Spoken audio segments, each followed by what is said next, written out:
Can you still see that? Yeah. Okay, good. So, hello, thank you very, very much for having me. I'm very excited. And when Natalia gave me the topic that you were interested in, I was like, oh, okay, this is good. It's one of those pedagogical approaches that just makes me really, really happy. And I told my students about the playful learning approach. And at first, I think they were looking at me a little strange. And then by the end, they were on board already. So I hope this presentation makes a little bit of that clear. A background on me, let's just make sure, yeah. A background on me, I come from Aston University, which is in Birmingham, England, second city of the UK, or second city of England, however you wanna spin it. I work within the law school, but I am the external affairs or external engagement lead for the Crisis Management Center, which is in the business school. And I'm also a learning and teaching lead for the Migration and Forced Displacement Center, which is in the School of Social Sciences and Humanities. So the work that I do spans all of these departments, or all of these schools, and they all come under the College of Business and Social Sciences, which makes sense. And so with crisis management education, that's fantastic for me. The more disciplines, the more professions that I can talk to, the better, because crisis management is for all of us. It doesn't stop at discipline boundaries. And the more that we can talk about this and integrate ideas from a young age or a young educational level, the better prepared we will be for crises. My research area is disaster ethics, and so you can see the play and the crisis management all coming together. So here we go. And I'm going to say it one more time. I have jet lag, so if I start getting confused, bear with me. I will come back. It will click back to me. So I'm hoping that you received the book chapter. It's in a publication called Game Simulations and Playful Learning in Business Education. And so that fit nicely with the topics that I was asked to present on. And my topic specifically is Pursuing Play in Crisis Management Education. If you haven't had a chance to read it, please do. I enjoyed writing it, so please have a read. The thesis for my presentation, and you'll see this in the chapter as well, is that by removing the formality inherent to serious games in crisis management pedagogy, we will allow learners the freedom to explore alternative response ideas and the space to challenge preconceived ideas. I therefore make the argument for play in crisis management education. So I am trying to move crisis management education to a strict serious games and simulations perspective into the world of play. That's the point of this chapter, and hopefully you'll see how that works in practice as well.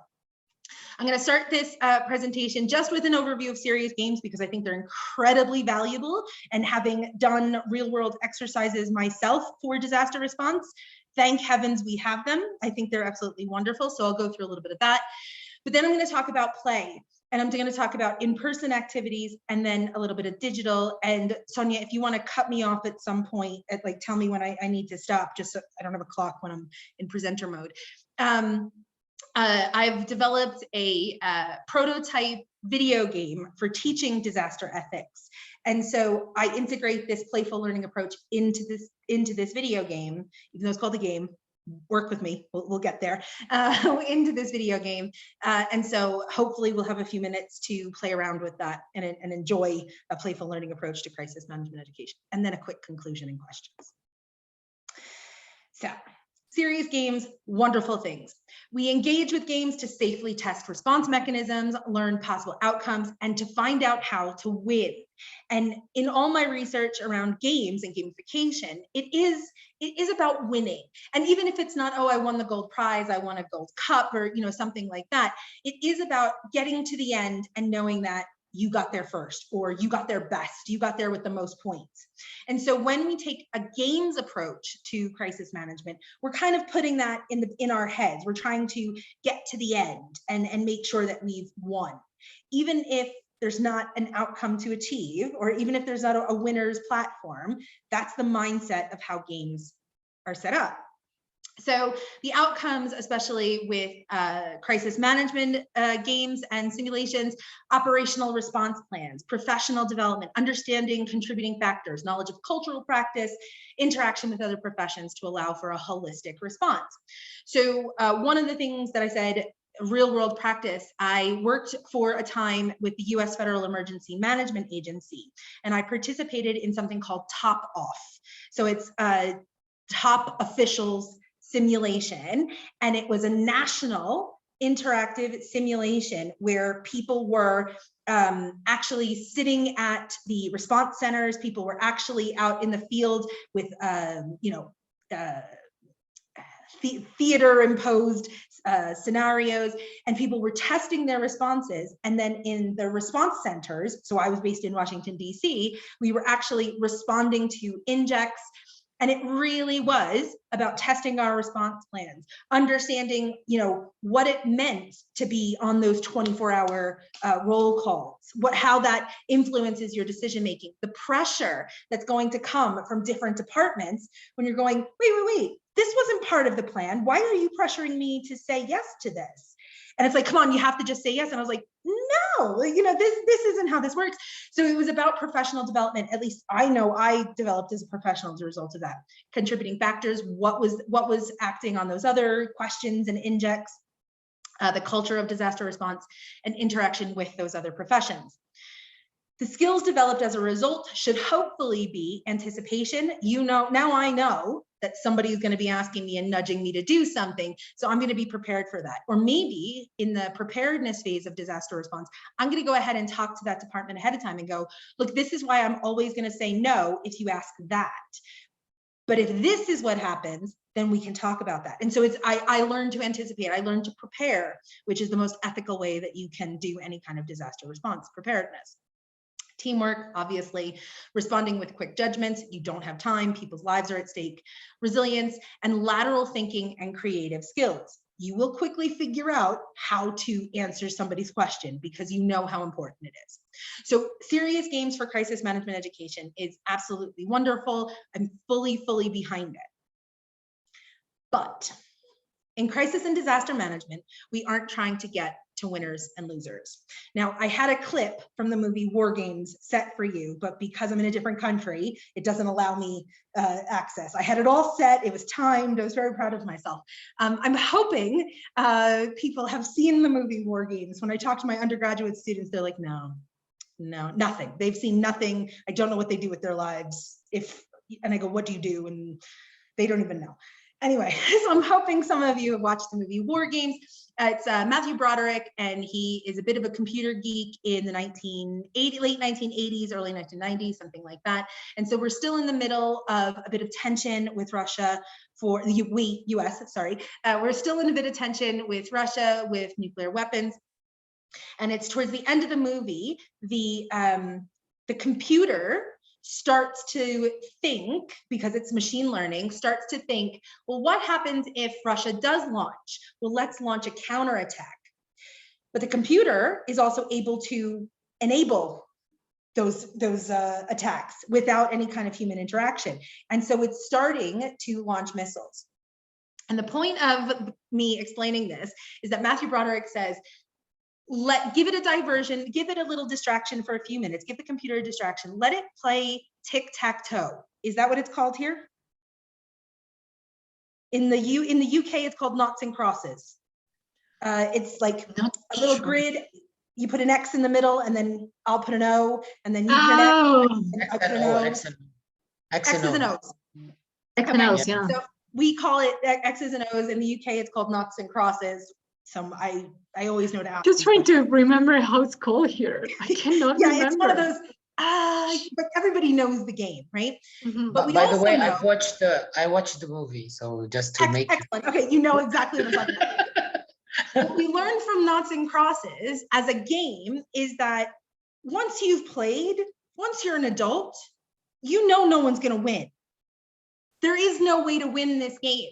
You play actually for the enjoyment of playing, or you play with younger children so that they eventually get good enough to realize I can't win this game, right?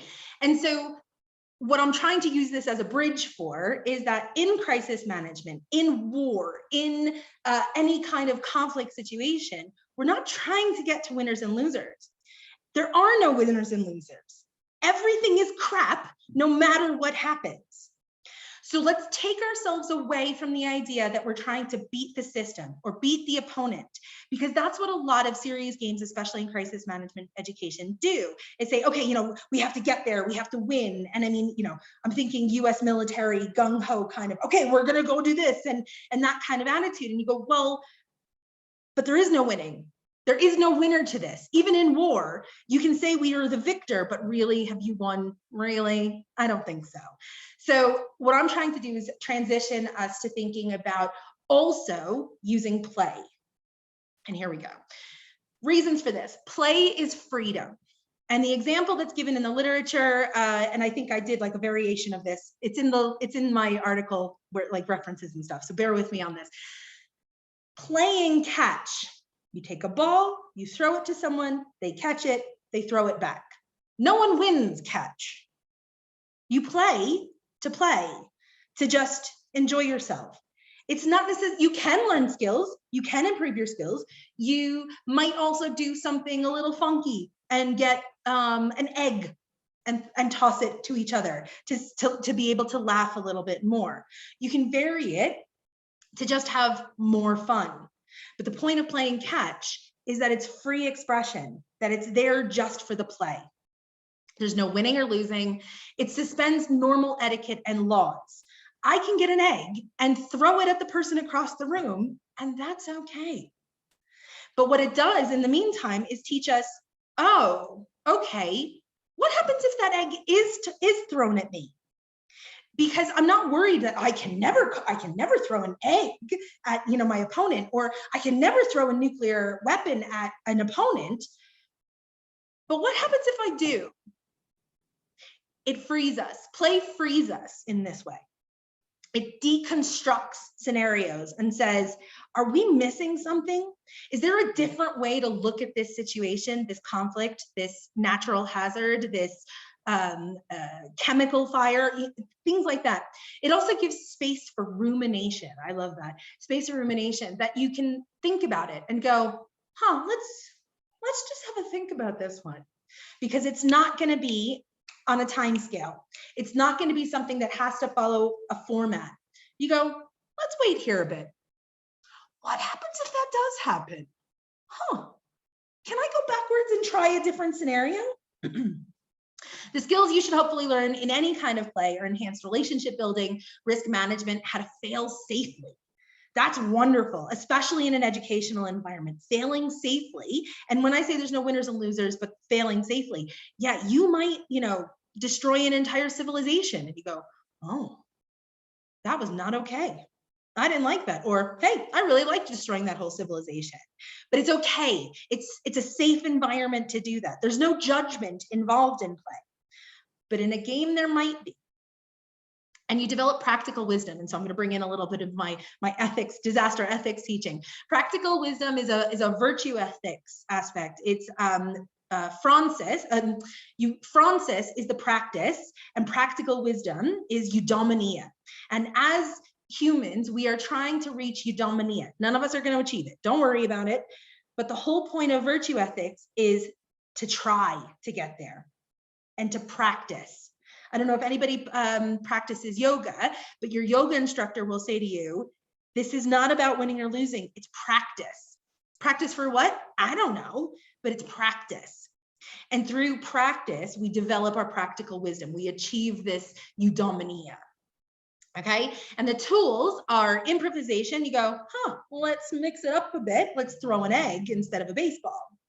Working outside your role, you don't have to stay as a strict, well, I am a firefighter in this scenario, and so I am going to respond as a firefighter. You go, I don't want to be a firefighter. I'm going to be a plumber. And you try something new and you see it from another perspective. And with that other perspective, you start to understand the why of choices. What were the limiting factors on that plumber that you as a firefighter would never have understood if you didn't put yourself in that different position? Okay. So for disaster ethics, now I'm going to say like an in-person, I focus on scenario-based play. So again, I'll say there's an earthquake in this village, or things like that. Subject matter adoption is hard if you don't have an ethicist around. If I'm trying to teach disaster ethics, it's hard, but we need to work around that. And so we can sit and ruminate and ask questions. If students have at least some grounding in ethics and crisis management or disaster ethics, they at least know to ask questions. And they at least know that they can challenge each other's accepted position through like a critical analysis kind of Socratic method, right? And so it's not about adopting the subject matter. It's not about saying, okay, well, we will go through these steps, but rather giving ourselves the space to ask questions, to play, to crash and burn safely. Hopefully as well, it's about teaching our students and providing tools for their toolkit. I find disaster ethics, I find any kind of applied ethics with any profession to be vital, because it needs to be something that is at least in the back of their head. My hope with my students, and I told my students this last night, is that by the end of my teaching, I am sitting on their shoulder going, why? Why? Who cares? How do you know? Really? It's not really ethical. And it's about just having that. And if they choose to ignore that in a disaster scenario, that's up to them. But they at least have the option of going, okay, I have to ask the ethical questions. We play by giving a class of scenarios, see how those tools are used, which they struggle with, and whether they try to interact with others or play in solitary. So it's really just about saying, okay, how are you gonna, here's the scenario. Go. What are you going to do? Do you want to talk to other people? In most of my classes, and I think this is what happens here, or at least on the summer school, is that students are across a discipline. So I have civil engineering, I have management students, I have an international student. And so it's a matter of going, would you respond to that in the same way? Or how would you question those kind of decisions? What I would argue for is that this kind of play should not be an assessment, because you want students to feel free, that freedom again, to make weird choices and test them out. Make really unethical choices to see what happens as a result. See the outcome of really horrific decisions. Or maybe just one horrific decision and see how it goes. And see how they learn and use their toolkit. In traditional in-person scenarios, in-person play, we're going to use a scenario and then reflection. So that's why I know you can use reflection as an assessment, that's absolutely fine, but I want it to be a part of a student learning theories, learning how to apply things, challenging themselves to try something new, something that they're not comfortable with. And they're not going to do that if they're going to be marked on it. So in order to have that freedom, I don't think it should be an assessment. My choice, happy to discuss. That's that.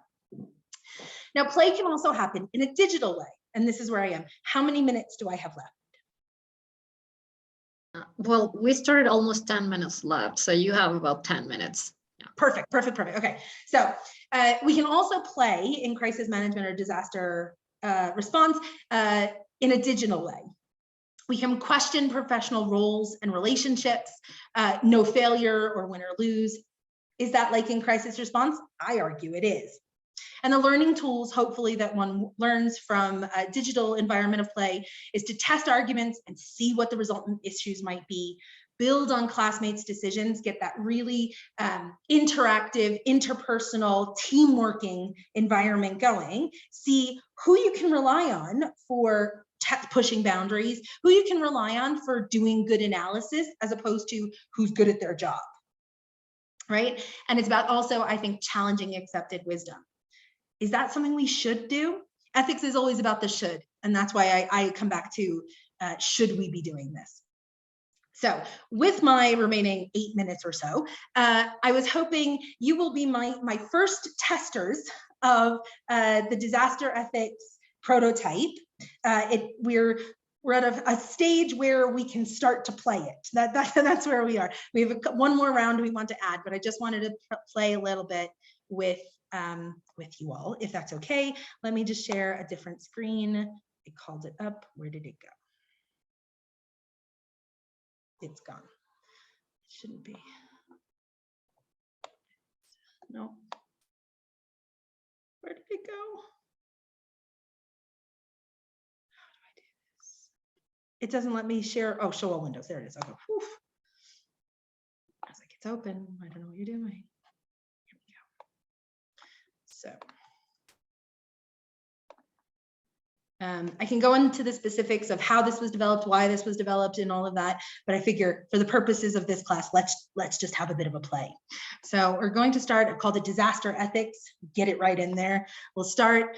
I'll read this just so that I don't know if it's faster or not, but I know how fast I can read.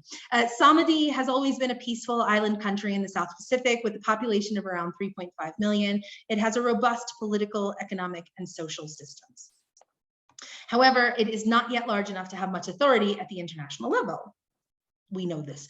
Population is 3.5 million. Major industries are tourism and fishing. You can see how I'm building a scenario, but I'm also setting myself for a scenario beyond the terms of this prototype, still very much prototype. Climate change has taken its particular toll on the island. There's a Russian airbase on the island. Background information. Our situation begins in the coastal town of Pratidi. A 7.2 under ocean earthquake hit at 5:38 a.m. on Tuesday morning. This triggered tsunami conditions. At 6:02, the tsunami alert alarms went off, triggering mass evacuation of coastal homes. As was still morning, there were only few people outside of their homes. Fishermen, though, had already left for the morning's catch.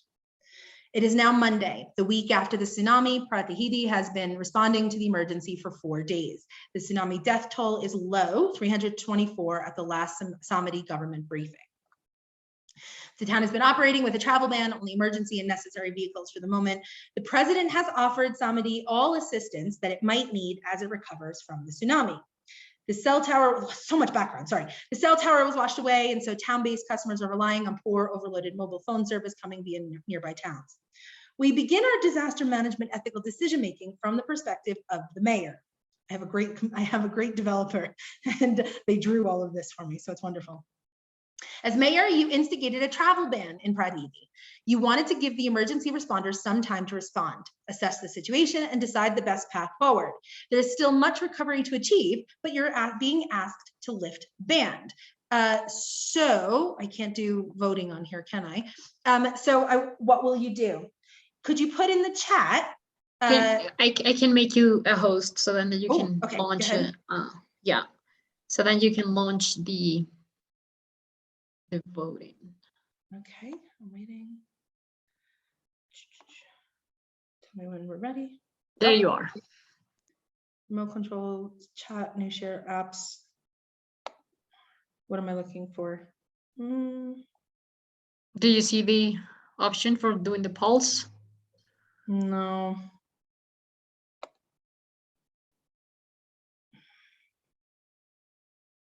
No, is it all the way at the top?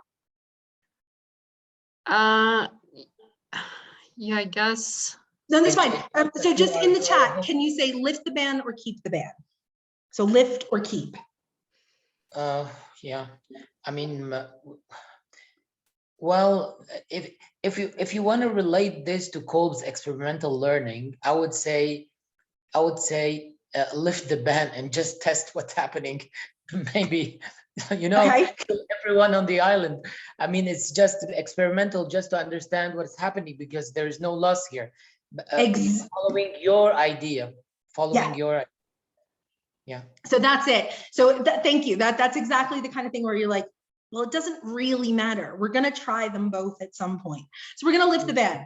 You've decided to lift the restrictions to movement. Thank you very much. Good. Whilst the rules were put in place with good intentions, you've assessed the situation and recognized that the intersectional needs of your citizens are not being met.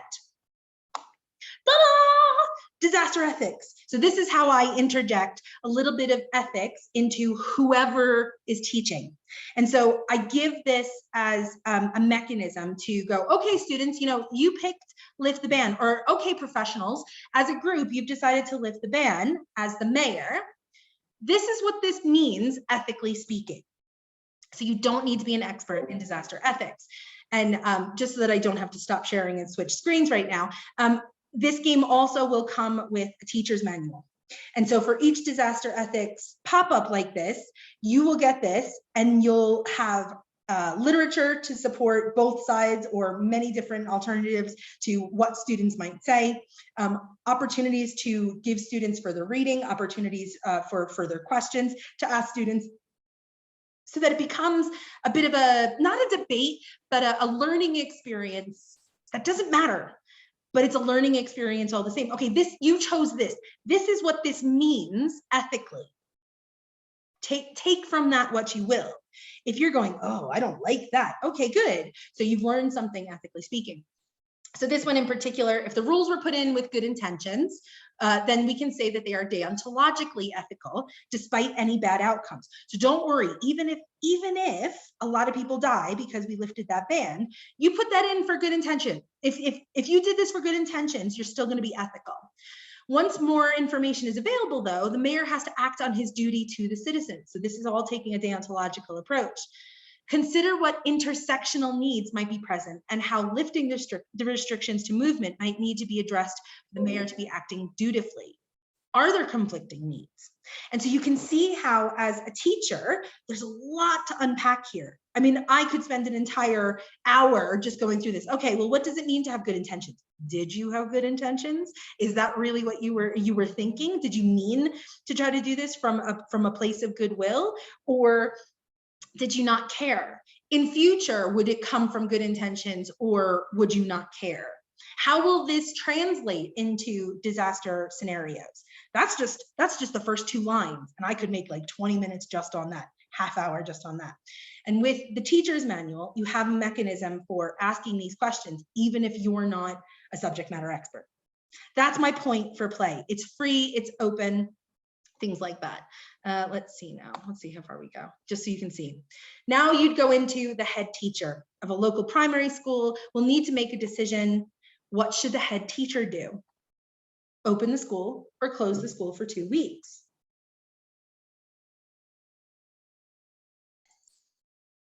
Can I answer? Yeah. Well, it's not really hard to answer if you just take the referential of COVID period, because many people did the same. Actually, when they were lifting or closing, they had some agenda or they were acting ethical. So you have both sides. Some of the, like, if I can relate to the mayor's story. There were lots of the kind of mayor who were acting unethically because they thought if we lift the ban during COVID, maybe those people will elect us. If we have in the back of our mind, we have a plan to run for, I don't know, minister. So that goes to that teaching opportunity to go, did you actually do this for ethical reasons? Did you have good intentions? It's okay if you didn't, but then exactly what you're saying, we can open that conversation. But now how does that translate into this the head teacher and opening the school or closing the school for another 2 weeks? You know, how are you thinking that translates into this decision? Yeah, I mean, we could, well, again, if we want to take the risk, we can open the school again. It's the same thing. I like the risk, because in your head, you're like, well, I know what happens if we keep the schools closed. But the way that this is built is that for every decision beforehand, it sets us on a different journey. So the mayor's 2 choices, right? And then from those mayor's 2 choices, we're going to go up to head teacher, 2 choices. And then you'll get to doctor, and there's 2 choices. And so for everything, it's like this tree opening up. So you think that, oh, okay, well, it's, you know, it's this lateral decision making, but actually our decisions influence what's possible as a result. I like your thinking. Look, we kept the schools closed. Let's see what happens when we open them. Let's play, let's try, let's risk everything and see what happens. So we open the school and encourage as many teachers back as possible. Where this isn't possible, find alternative ways of getting enough staff in to supervise children. Caring for the children must be central to all planning. Something that I learned, so I have stepchildren, and something that I learned was, look, we actually have to look after these kids' mental health. Yes, their education is falling behind, but their mental health and like that, the fact that there are children living through this global crisis has to be addressed. And school is a great mechanism for doing that. And so someone who doesn't have kids of my own, I absolutely had to like hear my partner explaining that to me. Like, I was like, oh, okay then. So I wouldn't have known that as a policymaker. And maybe I wouldn't have understood that even if I had children and I was talking to a head teacher who's on the front line with these kids. Learning may not be possible, but caring for children's other needs is just as, if not more, important. Disaster ethics. Ah! Okay, so why is caring for children the most important thing, ethically speaking?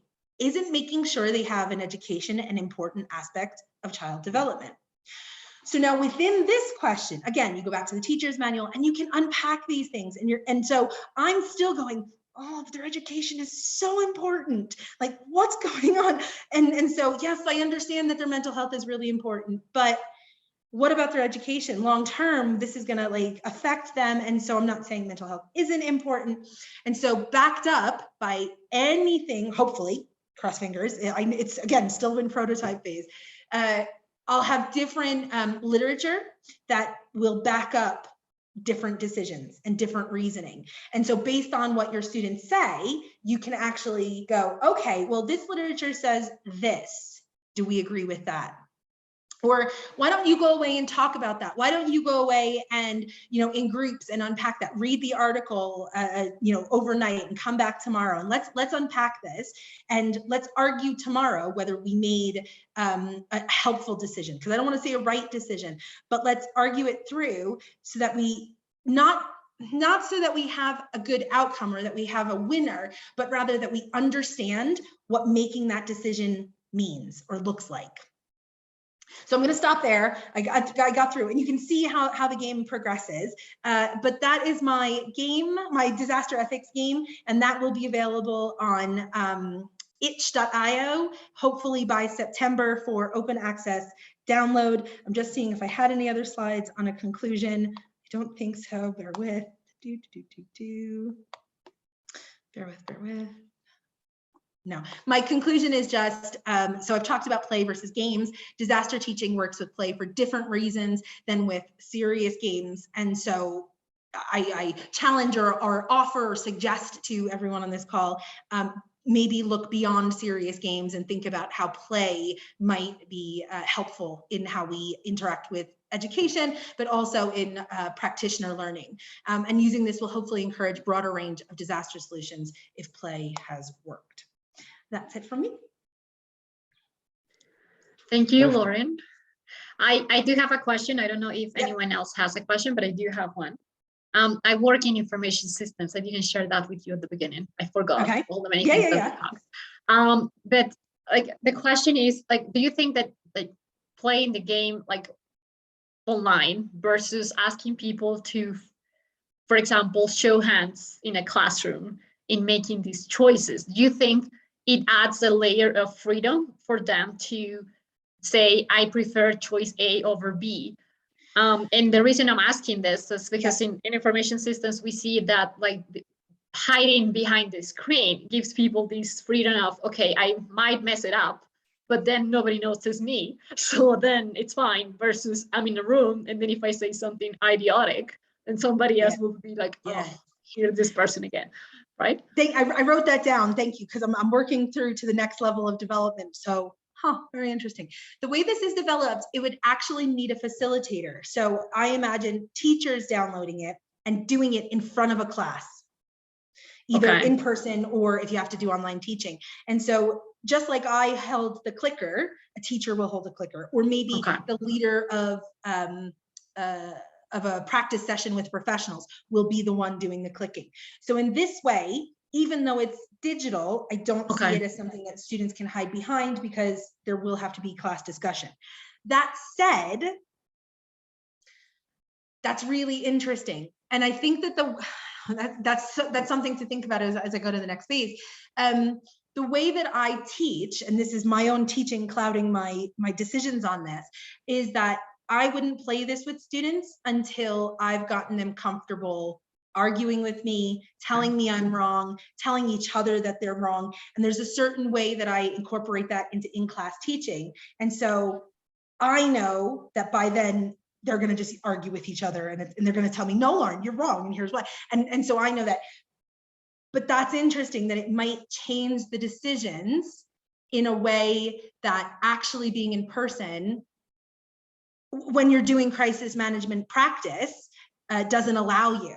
And so maybe in the guidance, I'm writing that down, guidance to do in person, because just like in a disaster, we're going to have to respond to our coworkers, respond to the public in person, or even if it's like this, it's us, no hiding behind anything. Maybe the instructions will be, this is meant to be something that's fully interactive, knowing the participants. Thank you. That's really interesting. No, thank you. That's really interesting to see. Like I going through the game you were showing us, it's like hard for me to think what is the best choice. I'm glad that Mark was just, going for the, let's take the risk. I'm a risk averse person, so I would have gotten. But by somebody in the room picking something that's risky, you're like, oh, okay, if you're willing to risk it, I want to too. And you're able to come on board with it because you're doing it together. And you're not worried about winning or losing or judging. And you're like, look, let's try it, see what happens. No winners, it's fine. We're all in it together. Yeah, so thank you, Mark. I appreciate that. That was good. Well, I just wanted to say I don't have any questions, just to say that I came by curiosity, of course, and I was invited to this session, yeah. But I'm blown away now because of the simplicity yet the pointful idea of what you just explained. And this is what actually excited me to participate. So to be actively, contributing in a way, answering. So I'm so happy and really thank you for this. I'm really happy to be here. No, thank you. You guys are my first test group. And so to hear somebody go, oh no, I actually wanted to engage is, okay, it wasn't a lost year of work. but Lauren, maybe now it's something crossed my mind, because sometimes I do I give workshops for companies, and now actually at Audencia I'm designing something for corporate regarding things like neuro leadership, and neuro leadership goes into mind games and stuff like that. Okay. So I'm not sure if I can use some of the ideas in that respect. I'm just thinking out loud. Yeah. Because usually when we discuss neuro leadership, we go into the the cognitive, emotional brain, try to map it to leadership styles, see how you can perceive, and perception becomes their reality, and then you try to change that perception so that reality can be, let's say reality can be more prevalent in a way that matches with what they do on a daily basis. Actually, and that was maybe the reason, maybe, I don't know, unconsciously, probably, that made me go to the risky choice, because I thought when I go to the risky choice, it opens up more opportunities to discuss, while the other choice, which are deemed ethical, are a bit boring. Sorry to be No, but what I did there was not try to say one's ethical and one's unethical, because I don't know that the choices we made during the pandemic are actually ethical. And so, yeah. I mean, it's not, maybe ethical, or maybe risk averse, may add.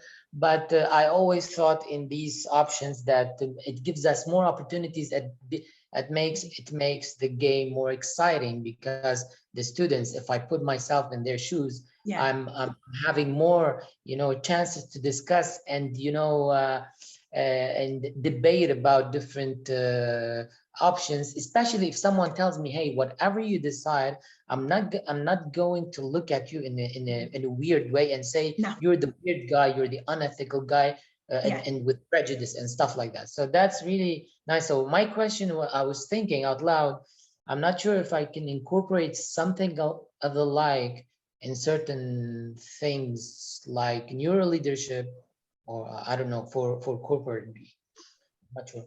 So what do you think? No, that's absolutely wonderful. When you say like leadership training and things, are you aware of Harvard's zombie pandemic game? If not, it's all based on disaster leadership.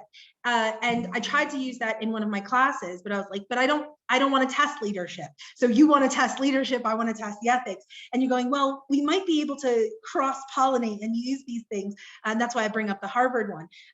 If you were to think about even if you wanted to use a bit of this game at some of your training, I would recommend it, or I would throw it out there that maybe do it at the beginning so that it kind of breaks down the barriers. From everything that you were saying, I think leadership in that way, the way you described, is really, really interesting. And so if I was going into that class, I'd go, okay, let's just break down some barriers and go, there's no right answers here. Let's just test things through. Let's walk it through. But yeah, if you wanted to have any conversation about utilizing this, please let me know. And if I can help you in any way integrate thoughts from this into your own, please let me know. Thank you so much. Thank you. Thank you. Well, thank you, Lauren. I don't think we have any more questions. I don't see any hands raised. Since you are the host of this meeting, you can stop the recording anytime you want, and then you can also finish the meeting. But thank you very much for your time and for your presentation. It was